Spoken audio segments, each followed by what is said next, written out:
Pertanyaan ketujuh. Mengapa pendekatan apologetika presaposisional menolak konsep netralitas dalam diskusi tentang kebenaran moral dan bagaimana kaitannya dengan pandangan dunia serta pembelaan iman Kristen? Jelaskan dengan merujuk pada contoh kontemporer seperti debat hak-hak moral komunitas LGBT. Mulai dari apologetika presaposisional yang menolak netralitas, karena memang tidak ada yang netral. Kalau tidak berpihak kepada Tuhan yang benar, maka berpihak kepada kejahatan dan manusia yang berdosa. Karena apologetika presaposisional itu menolak netralitas, maka kita sebagai orang Kristen juga berpihak kepada Tuhan sendiri, dan kita tidak mau bersifat netral terhadap peristiwa-peristiwa moral dan rohani. Tidak ada yang netral. Apakah kamu menerima orang berdosa? Iya. Tetapi apakah kamu setuju bahwa orang Kristen boleh berada di dalam komunitas LGBT? Jawabannya, ya terserah dia, nggak bisa. Jawabannya, yes or no. Jika iya, katakan iya. Jika tidak, katakan tidak. Lebih daripada itu dari si jahat. Justru netralitas itu menunjukkan bahwa kita tidak punya pendirian orang Kristen. Semua orang memiliki pandangan dunia? Ya, seperti saya sudah katakan. Sehingga tidak bisa dikompromikan itu. Pandangan dunia tidak bisa dikompromikan. Semua agama sama, jawaban saya adalah tidak. Tuhan yang disembah agama A, agama B, agama C sama dengan Tuhan yang disembah orang Kristen, jawabannya tidak. Itu menunjukkan tidaknya netral. Kalau sama, misalnya kita mau buat sama, maka kita harus pikir, kalau begitu boleh dong saya di tempat ibadahmu mengucapkan pengakuan iman rasuli? Nggak mungkin kan? Atau di gereja saya ada orang yang beragama lain menyampaikan doa-doa dan sesembahannya di situ, jawabannya tidak bisa, nggak ada yang netral. Bolehkah saya bertamu di rumah orang dan mengatakan, kan kita bersaudara, maka bolehkah malam ini saya tidur di kamar istrimu? Tidak bisa, karena dia ada suaminya. Nggak bisa, nggak ada yang netral. Selalu ada kepemilikan. Nah ini penting ya, selalu ada kepemilikan dalam presaposisi. Ini milik saya gitu. Menghargai kepemilikan. Bolehkah saya mengatakan kepada mahasiswa, pinjam dulu handphonemu 3 tahun. Karena saya butuh untuk berbicara sama orang lain menggunakan handphonemu. Nggak bisa. Karena itu kepemilikan. Bolehkah saya menggunakan istilah-istilah yang non-biblical, tapi untuk menjelaskan hal-hal yang biblical? Hati-hati di situ. Seringkali kita mencoba untuk eisegese. Konsep konstruksi berpikir dunia dimasukkan ke dalam ajaran Alkitab.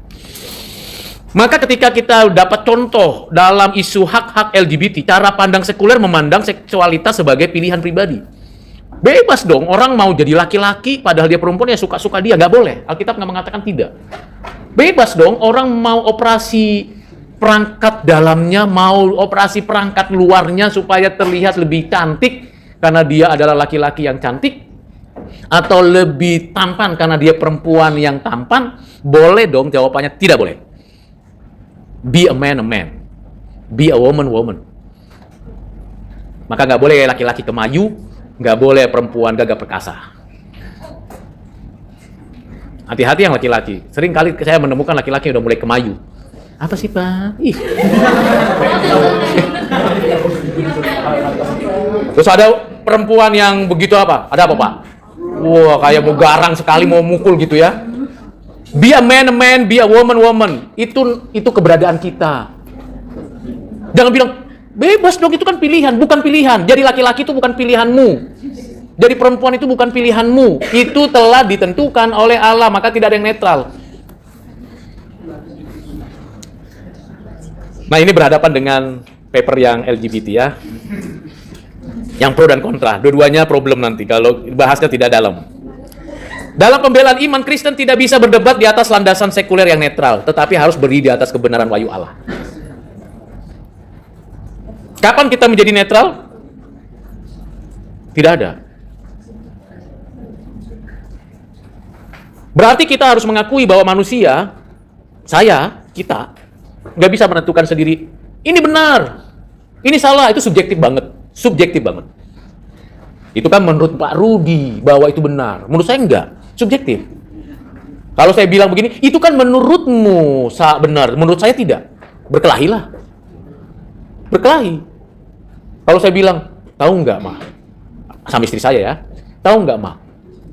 Bahwa sebenarnya semua perempuan itu cantik-cantik, tapi kamu yang tercantik. Itu sangat subjektif banget. Tapi kalau objektif, tahu nggak, Ma? Di antara 100 wanita yang saya jumpai hari ini, ternyata ada yang lebih cantik darimu. Itu objektif. Dan kita bilang, oh kamu lebih cantik, nggak mungkin, udah umur. Sadar diri sudah umur. Begitu kan? Tapi walaupun begitu, subjektifnya apa? Cintaku tidak tergadaikan kepada siapapun. Hanya untukmu seorang. Misalnya seperti itu subjektif. Tapi subjektif dalam konstruksi pernikahan is oke. Tapi dalam konstruksi bahwa ini benar dan salah, tidak oke. Ya, bisa paham ya? Saya kasih contoh-contoh yang membuat Anda mungkin yang sedang bergumul dalam memilih pasangan. Sampai kapanpun, secantik apapun pasanganmu sekarang, setampan apapun pasanganmu, one day makanan bakalan atau bisa atau memungkinkan tuh 100% memungkinkan lah ya. Bukan memungkinkan lagi, pasti akan mengalami penurunan. Yang tadinya ketat banget gitu ya pipinya, sekarang mau pakai apapun udah mulai kisut, rambut nggak bisa, paling dicat seminggu 2 kali, tetap aja begini. Maka saya nggak mau cat rambut, biarin aja begitu. Mau dicat, nggak dicat, tetap nanti munculnya ya warna putih lagi. Bisa nggak waktu dicat rambut tidak lagi ada warna putih? Mana bisa? Itu menunjukkan bahwa kita sudah mengalami perubahan. Yang tidak boleh berubah, yang objektifnya apa? Cintamu kepadanya tidak berubah. Itu penting. Yang tidak berubah apa? Engkau tetap laki-laki adalah laki-laki, perempuan adalah perempuan. Jangan karena itu bersaing dengan pacarmu, aku juga mau cantik seperti pacarku. Kata si A.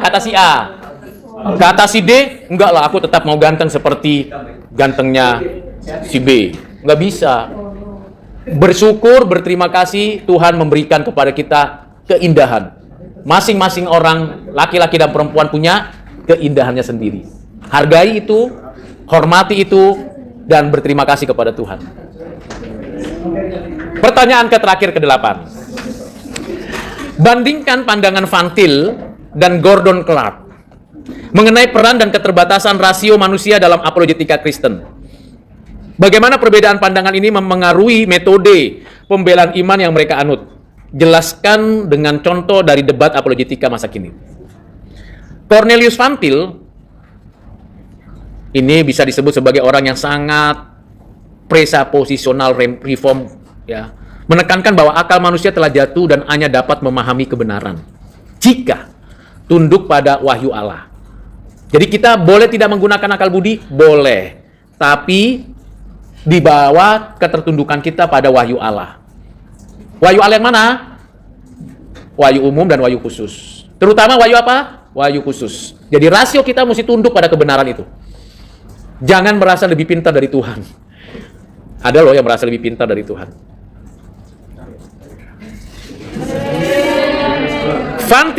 Van Til menggunakan metode transendental. Perhatikan ya. Van Til menggunakan metode transendental menunjukkan bahwa hanya worldview Kristen yang logis dan masuk akal secara keseluruhan. Mengapa ya? Karena dia melihat dari perspektif Allah. Teosentris. Jadi kalau kita mengatakan bicara tentang metode transendental, itu sifatnya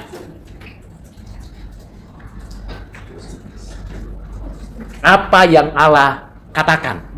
Jadi teosentris lebih menekankan kepada biblical view.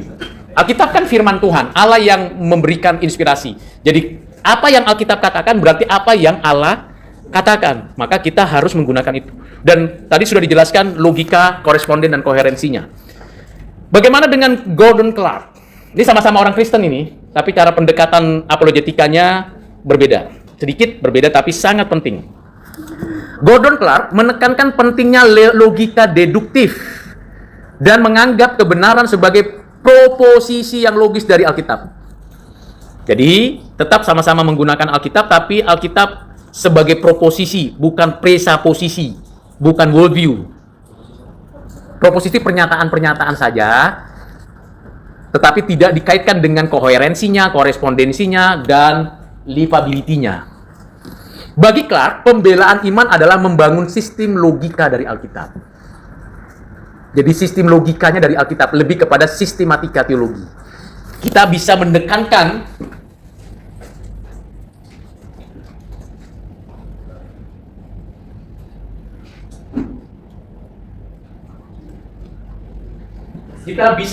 sistematika karena di sana ada urutan logika. Siapa Allah dijelaskan, tapi sistematika. Ingat sistematika kan yang kita peroleh itu, kita pelajari itu, kita dapatkan itu dari para guru dan dosen kita. Mereka itu mengajarkan kan siapakah Allah? Tadi saya sebutkan tadi ya, misalnya Allah ada, Allah itu Esa, Allah yang Esa itu 3 pribadi, ketiga pribadi itu adalah Allah ketiga-tiganya. Misalnya itu kan sistematika. Kalau ditanya ada di mana semua konstruksi itu secara ayat nggak ada, langsung.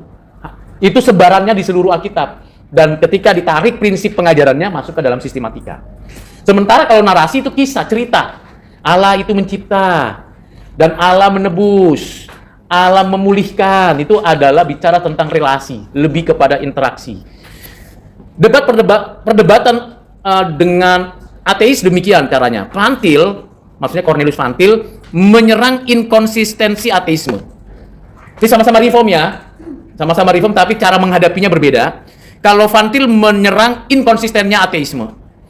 Misalnya tentang moralitas. Bagaimana standar moral, tapi Tuhan tidak diperlibatkan, tidak dijelaskan. Apa itu baik?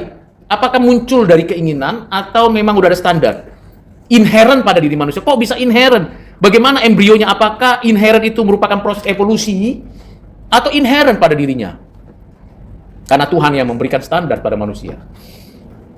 Nah, kalau Clark berbeda. Kalau Gordon Clark mengatakan fokusnya membuktikan proposisi Alkitab. Jadi pembuktian, jadi lebih kepada presaposisi Alkitab, tetapi pembuktian dari Alkitab.